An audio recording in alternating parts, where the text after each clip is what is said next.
Pau ang kaligayahan sa puso ko. Ito na. Mga mahal kong kababayan, tayo po ay tumayo. Atin pong salubungin ang pinakamagaling na Pangulo ng Pilipinas, Rodrigo Roa Duterte!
Magandang hapon ho sa inyong lahat.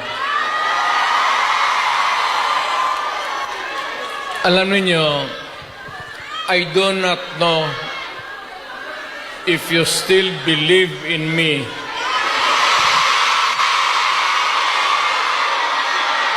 Pero nakatingin ako sa inyo. Ano ko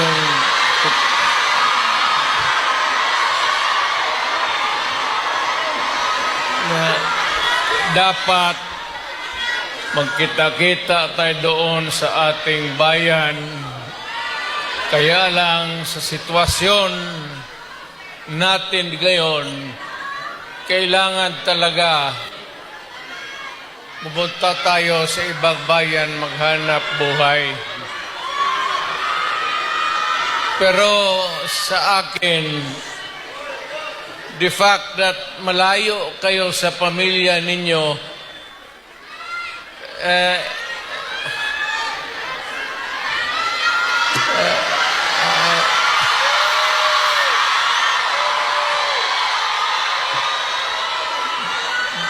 dama ko yung lungkot at alam ko yan. Kasi ganoon rin ako noon. Almost 3 years sa labas ako nagtatrabaho. Well, nagtitraining para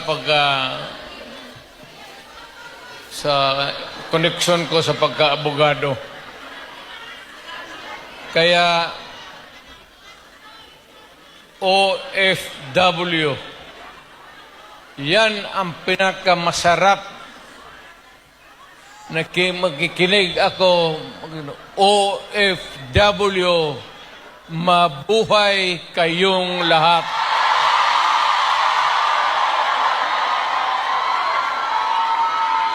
At ang mundo dapat magpasalamat na merong mga Pilipino na magpunta dito sa kanila, sa ibang bayan, para magtrabaho para sa kanila at para sa atin, makaipon ng pera para sa pamilya natin.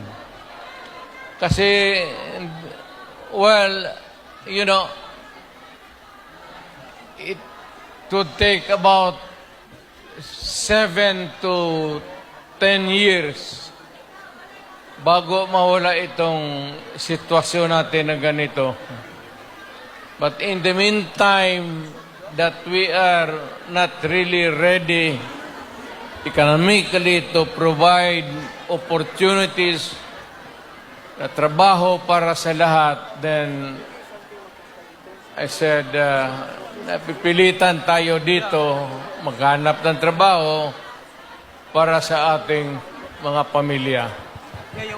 Kaya ako ngayon dito, this is not the first time that I have kaharap ko kayo.